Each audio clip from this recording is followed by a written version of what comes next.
Chapter 11, Rhythm. Chapter 11, Rhythm, introduces the Hermetic principle. Everything flows out and in, everything has its tides. All things rise and fall.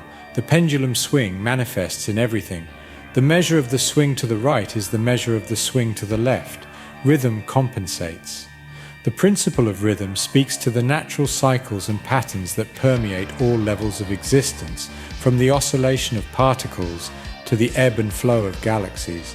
It captures the dynamic, cyclical nature of the universe and its phenomena. In the realm of modern science, the principle of rhythm is evident in numerous phenomena. In physics, the harmonic motion of pendulums and the oscillation of springs are classic examples. On a quantum level, particles are described by wave functions that oscillate in time. In biology, rhythms are fundamental. Circadian rhythms regulate the sleep-wake cycles of most organisms, including humans. Seasonal rhythms guide the migration of birds and the hibernation of animals. Even on a cellular level, rhythms dictate processes such as the cell cycle. In the field of environmental science, the rhythmic pattern is observed in the cyclical nature of seasons, tides, and even the process of ecological succession. In astronomy, the orbits of planets around the Sun and the rotation of galaxies are rhythmic. In the realm of psychology, rhythms play a vital role too.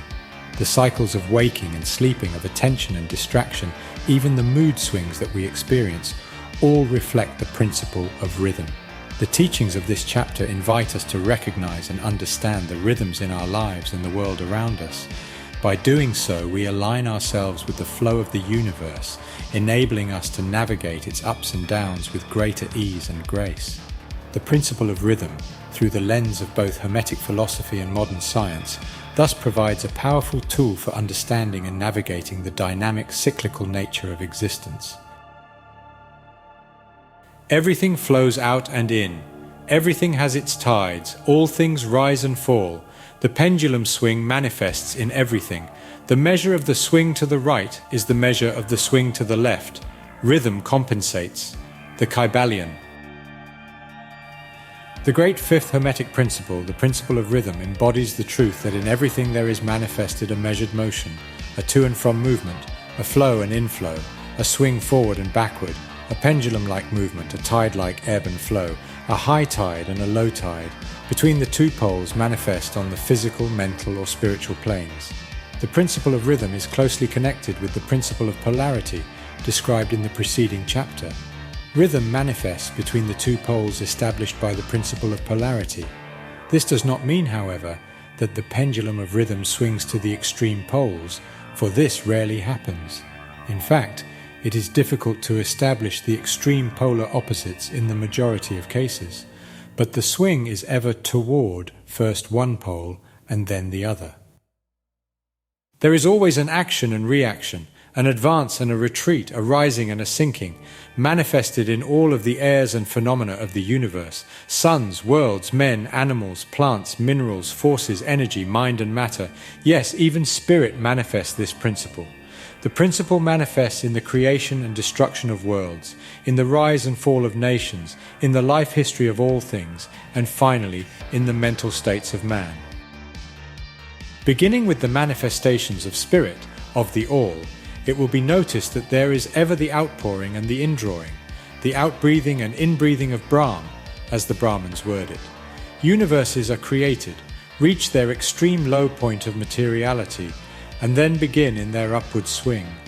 Suns spring into being, and then their height of power being reached, the process of retrogression begins, and after eons they become dead masses of matter, awaiting another impulse which starts again their inner energies into activity, and a new solar life cycle is begun. And thus it is with all the worlds: they are born, grow and die, only to be reborn. And thus it is with all the things of shape and form: they swing from action to reaction, from birth to death, from activity to inactivity, and then back again. Thus it is with all living things: they are born, grow and die, and then are reborn. So it is with all great movements, philosophies, creeds, fashions, governments, nations, and all else: birth, growth, maturity, decadence, death, and then new birth. The swing of the pendulum is ever in evidence. Night follows day, and day night. The pendulum swings from summer to winter and then back again. The corpuscles, atoms, molecules, and all masses of matter swing around the circle of their nature. There is no such thing as absolute rest or cessation from movement, and all movement partakes of rhythm. The principle is of universal application. It may be applied to any question or phenomena of any of the many planes of life. It may be applied to all phases of human activity. There is always the rhythmic swing from one pole to the other. The universal pendulum is ever in motion. The tides of life flow in and out according to law. The principle of rhythm is well understood by modern science and is considered a universal law as applied to material things. But the Hermetists carry the principle much further and know that its manifestations and influence extend to the mental activities of man, and that it accounts for the bewildering succession of moods, feelings, and other annoying and perplexing changes that we notice in ourselves. But the Hermetists, by studying the operations of this principle, have learned to escape some of its activities by transmutation. The Hermetic masters long since discovered that while the principle of rhythm was invariable and ever in evidence in mental phenomena, still there were two planes of its manifestation so far as mental phenomena are concerned. They discovered that there were two general planes of consciousness, the lower and the higher, the understanding of which fact enabled them to rise to the higher plane and thus escape the swing of the rhythmic pendulum which manifested on the lower plane. In other words, the swing of the pendulum occurred on the unconscious plane and the consciousness was not affected. This they call the law of neutralization. Its operations consist in the raising of the ego above the vibrations of the unconscious plane of mental activity, so that the negative swing of the pendulum is not manifested in consciousness, and therefore they are not affected. It is akin to rising above a thing and letting it pass beneath you.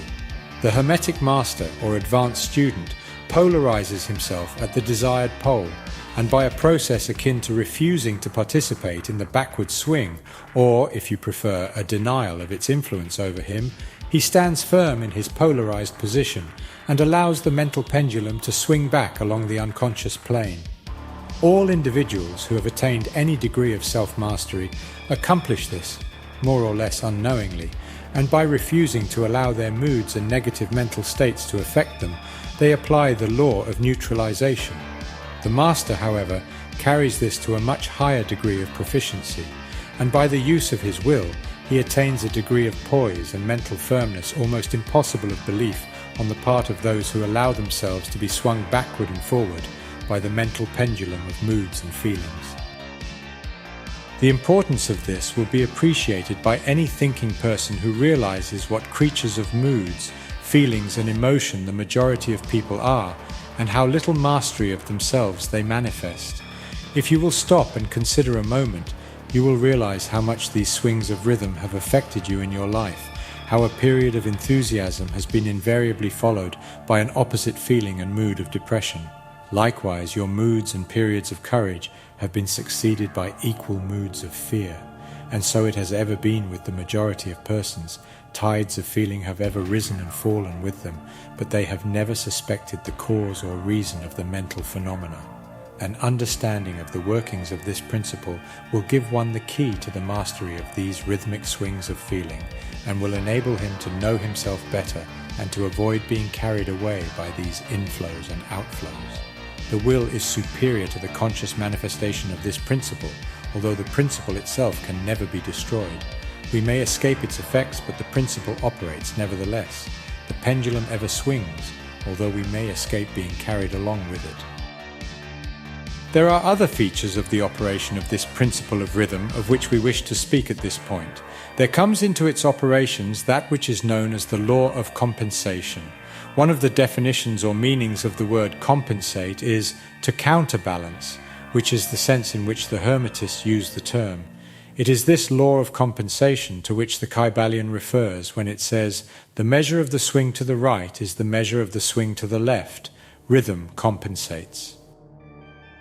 The law of compensation is that the swing in one direction determines the swing in the opposite direction, or to the opposite pole, the one balances or counterbalances the other. On the physical plane, we see many examples of this law. The pendulum of the clock swings a certain distance to the right and then an equal distance to the left. The seasons balance each other in the same way. The tides follow the same law, and the same law is manifested in all the phenomena of rhythm. The pendulum with a short swing in one direction has but a short swing in the other, while the long swing to the right invariably means the long swing to the left. An object hurled upward to a certain height has an equal distance to traverse on its return. The force with which a projectile is sent upward a mile is reproduced when the projectile returns to the Earth on its return journey. This law is constant on the physical plane, as reference to the standard authorities will show you. But the Hermetists carry it still further. They teach that a man's mental states are subject to the same law. The man who enjoys keenly is subject to keen suffering, while he who feels but little pain is capable of feeling but little joy. The pig suffers but little mentally and enjoys but little. He is compensated. And on the other hand, there are other animals who enjoy keenly, but whose nervous organism and temperament cause them to suffer exquisite degrees of pain. And so it is with man. There are temperaments which permit of but low degrees of enjoyment and equally low degrees of suffering, while there are others which permit the most intense enjoyment, but also the most intense suffering. The rule is that the capacity for pain and pleasure in each individual are balanced. The law of compensation is in full operation here. But the Hermetists go still further in this matter. They teach that before one is able to enjoy a certain degree of pleasure, he must have swung as far proportionately toward the other pole of feeling. They hold, however, that the negative is precedent to the positive in this matter, that is to say that in experiencing a certain degree of pleasure, it does not follow that he will have to pay up for it with a corresponding degree of pain. On the contrary, the pleasure is the rhythmic swing according to the law of compensation for a degree of pain previously experienced either in the present life or in a previous incarnation. This throws a new light on the problem of pain. The Hermetists regard the chain of lives as continuous and as forming a part of one life of the individual, so that in consequence the rhythmic swing is understood in this way, while it would be without meaning unless the truth of reincarnation is admitted. But the Hermetists claim that the master or advanced student is able, to a great degree, to escape the swing toward pain by the process of neutralization before mentioned. By rising onto the higher plane of the ego, much of the experience that comes to those dwelling on the lower plane is avoided and escaped. The law of compensation plays an important part in the lives of men and women. It will be noticed that one generally pays the price of anything he possesses or lacks. If he has one thing, he lacks another. The balance is struck. No one can keep his penny and have the bit of cake at the same time. Everything has its pleasant and unpleasant sides. The things that one gains are always paid for by the things that one loses. The rich possess much that the poor lack, while the poor often possess things that are beyond the reach of the rich. The millionaire may have the inclination toward feasting and the wealth wherewith to secure all the dainties and luxuries of the table, while he lacks the appetite to enjoy the same. He envies the appetite and digestion of the laborer who lacks the wealth and inclinations of the millionaire, and who gets more pleasure from his plain food than the millionaire could obtain even if his appetite were not jaded, nor his digestion ruined, for the wants, habits, and inclinations differ, and so it is through life. The law of compensation is ever in operation, striving to balance and counterbalance, and always succeeding in time, even though several lives may be required for the return swing of the pendulum of rhythm.